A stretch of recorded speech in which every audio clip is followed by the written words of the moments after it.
Welcome to round two of the Gamers Paradise Ultra Prism League Cup. We are once again featuring two players from San Antonio, Texas. Brian McClellan at the top versus Michael Campion at the bottom. For those who don't know Michael, he is a professor and organizer just like I am. Really cool guy, really nice. So is Brian. We're both nice guys.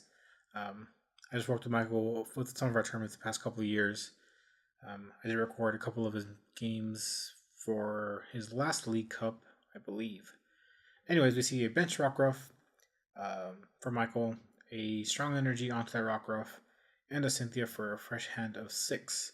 We do see a Parallel City coming down into play, limiting Brian's bench down to 3.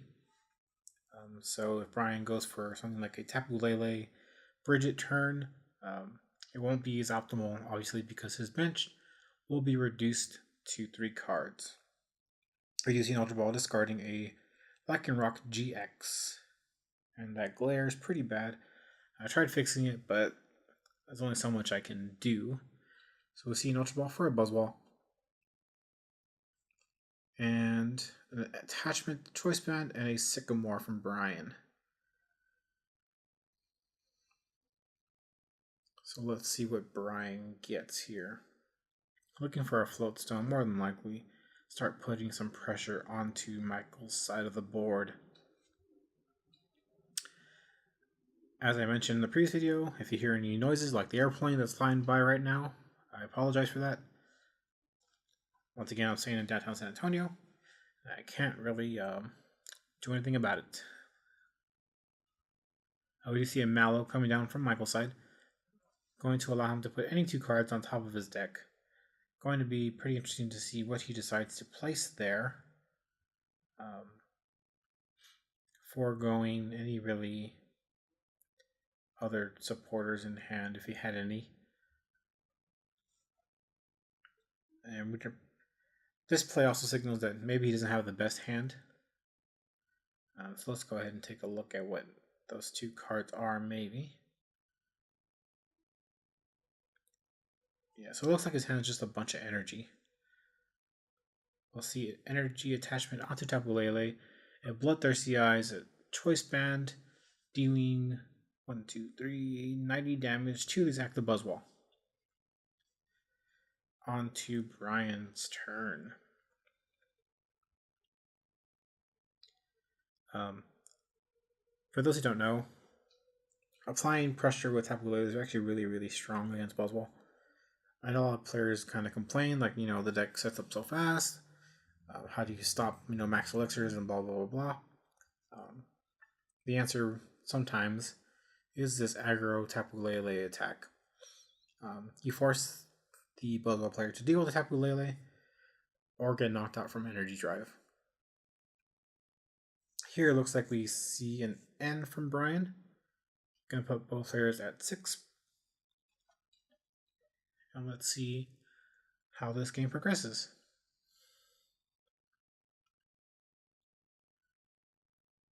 We see a Max Elixir going on to Tapu Lele if he can hit an energy. So we do see a basic fighting going on to Tapu Lele.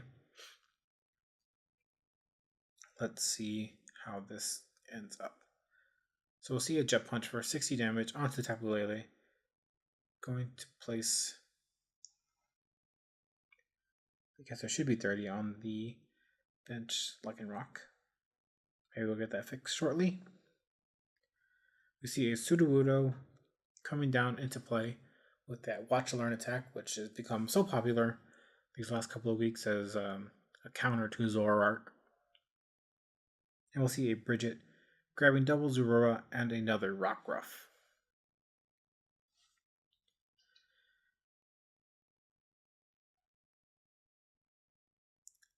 We see those hit the bench. And will we just see a second energy drive or another energy dealing with this Buzzwole? So we'll see an energy drive knocking out this Buzzwole and a Tapu Lele becoming active. This amount of energy, 1, 2, 3, 4, 5, 6, should be enough to take a knockout in return if Brian can get an energy onto this Tapu Lele. And we do see that happen. We see another basic fighting coming onto Tapu Lele, and we'll just see an energy drive knocking out the Tapu Lele. Let's see if Michael can respond. He will not be able to take a knockout this turn. Lycanroc's GX attack obviously deals more damage for Brian's bench Pokemon. And when you have no bench Pokemon, you kind of doing 0 damage. Michael can go for the Claw Slash if he has double colors in hand, which would deal 130 damage at this moment. We do see a trait discarding Acerola. I believe we saw a Mew. I could be wrong about that. But Michael really trying to hit a double colors at the moment to deal some damage to this Tapu Lele. They're setting up the knockout for the next turn. We do see a Kukui. Interesting. So if Michael is able to hit like double colorless choice band, I believe that would be game. 110, 130. Yeah, but that's kind of hard to get off just the Kukui.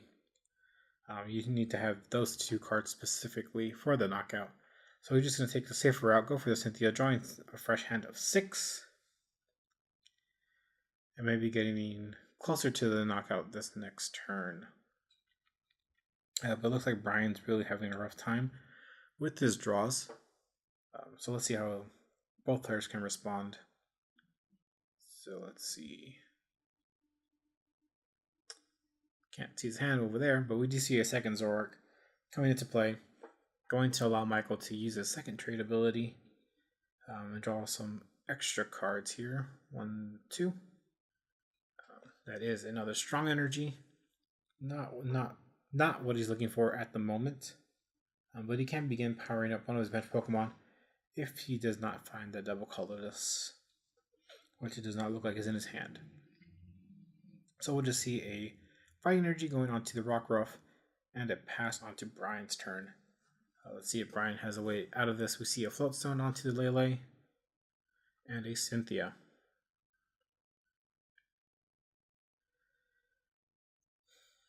Brian obviously looking for some bench Pokemon, right, to get him through this game. Maybe another Buzzwole, maybe his own Rockruffs if he plays them. So let's see here.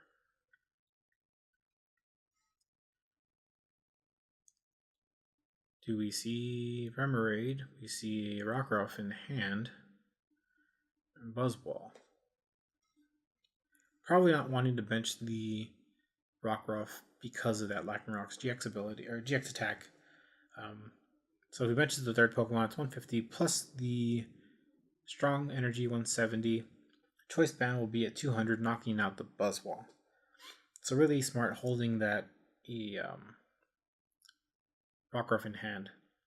And we'll see a Jet Punch dealing some damage to this Lycanroc. And 30 onto the bench Rockruff. So let's see if Michael can get out of this here. I think it comes back to that same play where he would need something like Choice Band, Double Colorless, Kukui to take a knockout. So 110, 130, 160. Oh, that's 10 short actually. So we'll see a trade discarding Zorora. Second trade discarding Zoroark. And we do see the second, spicy. We do see a multi-switch moving the basic fighting off the bench to the active. We see a second Strong Energy and a Choice Band. Wow, what a play. And the Kukui. Wow.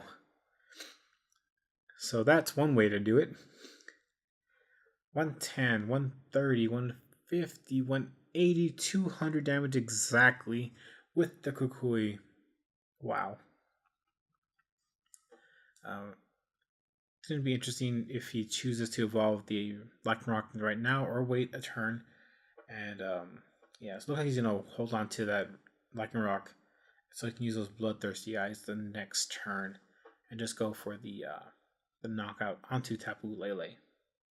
So we see evolve into Artillery, a bench of the Rockruff, and looks like a couple cards in hand.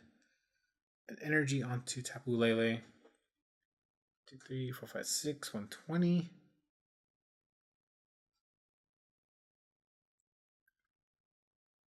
Does Brian have the knockout or not?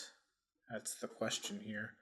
We did see an Abyssal Hand allowing Brian to draw into 5 cards. We do see finding a counter stadium for Brian. He can use the Brooklet Hill if he so desires to do so, or can hold on to that for the moment. Because if this Lele goes down, the game's over anyways. If the Lele can take the knockout, Michael is not in the best board position to win the game in the next couple of turns. So interesting to see here. We do see, I believe that is a Sudowoodo. Yes. Promote the Rockruff. No energy in play at the moment for Michael. But could see something like a DCE. You never know.